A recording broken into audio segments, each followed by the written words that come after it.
Hi folks, I'm Ashraf Hingora. I'm a language and soft skill trainer, life business and parenting coach. English breakfast with Ashraf में आज हम present continuous tense का अध्ययन करेंगे। इस tense के वाक्यों के अंत में रहा है, रही है, रहे हैं, लेटा है, बैठा है, सोया है, पड़ा है, या लेटा हुआ है, बैठा हुआ है, सोया हुआ है, पड़ा हुआ है, इस तरह के कंस्ट्रक्शंस आते हैं।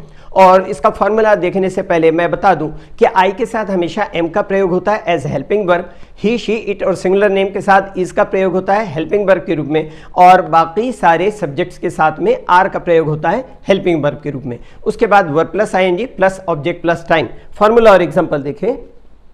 अफर्मेटिव सेंटेंस का फॉर्मूला है subject plus is am are plus verb plus ING plus object. इस तरह आई एम प्लेइंग क्रिकेट, मैं क्रिकेट खेल रहा हूं। Similarly he is playing cricket, वह क्रिकेट खेल रहा है। दे आर प्लेइंग क्रिकेट, वे क्रिकेट खेल रहे हैं। निगेटिव सेंटेंसेस जब बनाते हैं तो प्रेजेंट इंडेफिनिट टेंस का निगेटिव बनाने के लिए क्या करेंगे, इज एम आर के बाद नॉट लगा करके निगेटिव बनाते हैं। और शॉर्ट फॉर्म का यूज बातचीत में किया जाता है।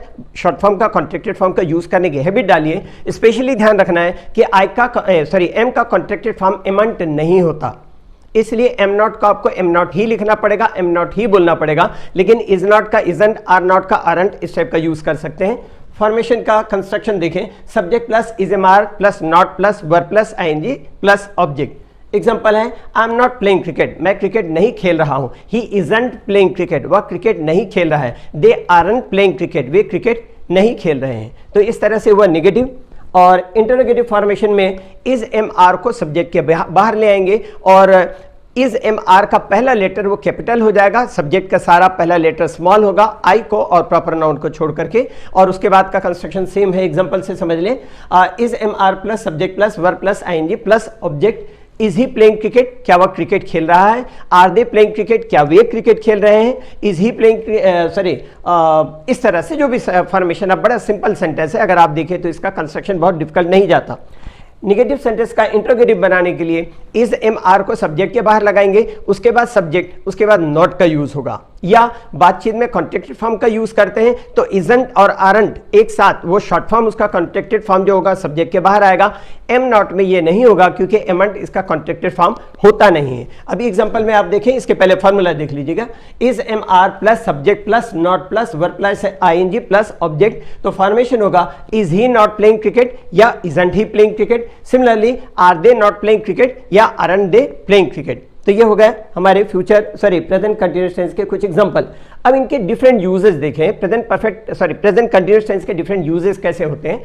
प्रेजेंट कंटीन्यूअस टेंस का इस्तेमाल उस कार्य के लिए होता है जो अब भी जारी है।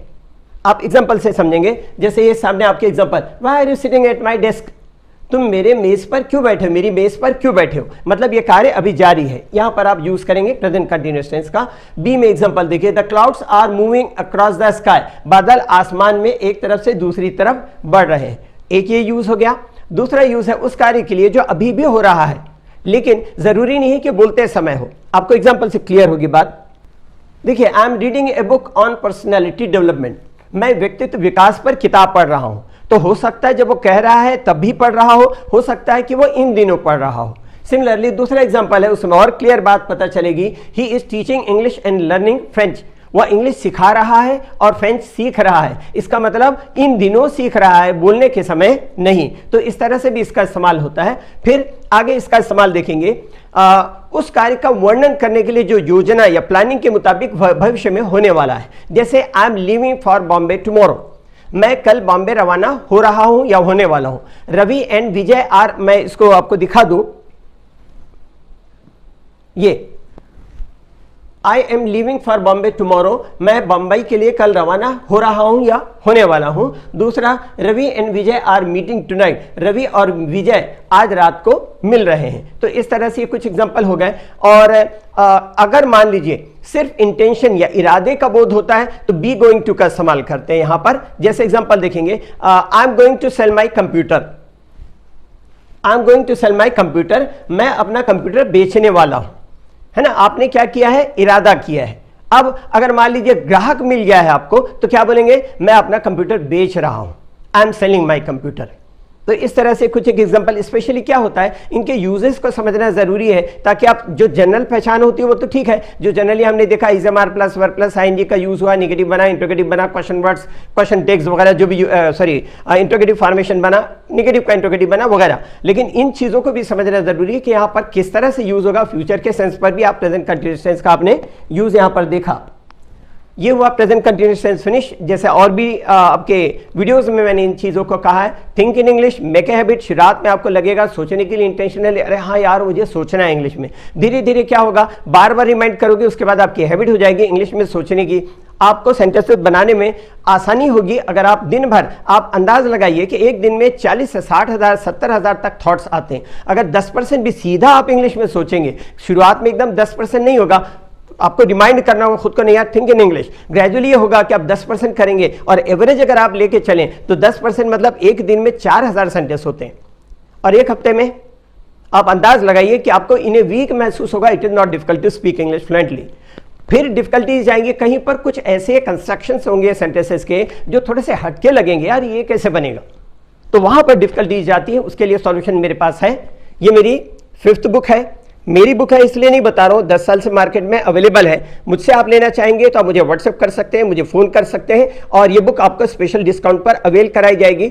इस बुक को रिकमेंड करने के पीछे रीजन ये है, बुक ऑलरेडी बिक रही है, मार्केट में है, मुझे उस चीज की कोई समस्या नहीं। बताना यह है कि इसमें खास करके इंपॉर्टेंट पार्ट है इसका वेराइटीज ऑफ द सेंटेंसेस और डिस्कोर्स मार्कर। जो इसमें डिस्कोर्स मार्कर है पूरी दुनिया की किसी बुक में नहीं, मैं इंडिया नहीं बोल रहा हूँ, दुनिया। क्योंकि जो ऑथर होता है, किसी भी लैंग्वेज का ऑथर होता है, ग्रामर का कोई ऑथर होता है, ग्रामर की कोई बुक का, स्पोकन इंग्लिश की कोई बुक का ऑथर होता है, वो ऑथर प्लस कंपाइलर होता है। कंपाइलर मतलब संकलन करता। मैंने ग्रेजुअली इतने इंटरेस्टिंग, इतने काम के, इतने बेनिफिशियल यूजफुल वर्ड्स के कलेक्शन किए डिस्कोर्स मार्कर में, जिनके through different varieties of the sentences बनेंगी। आपको हर तरह का, किसी भी तरह का सेंटेंस कभी भी बनाने में डिफिकल्टी होगी, इसमें बताए हुए डिस्कोर्स मार्कर और वेराइटीज ऑफ द सेंटेंसेस आप स्टडी करेंगे, आपको सेंटेंसेस आसानी से बनने लग जाएंगे। आपको खुद महसूस होगा कि इंग्लिश बोलना उतना डिफिकल्ट नहीं है। इंग्लिश के लिए आप मेरे channel English breakfast with Ashraf and soft skill के लिए Ashraf the mover and shaker को लाइक, शेयर एंड सब्सक्राइब करें। कमेंट सेक्शन में कमेंट करें, बेल आइकॉन प्रेस करें, और मेरी बुक जरूर पढ़ें। Thanks for watching.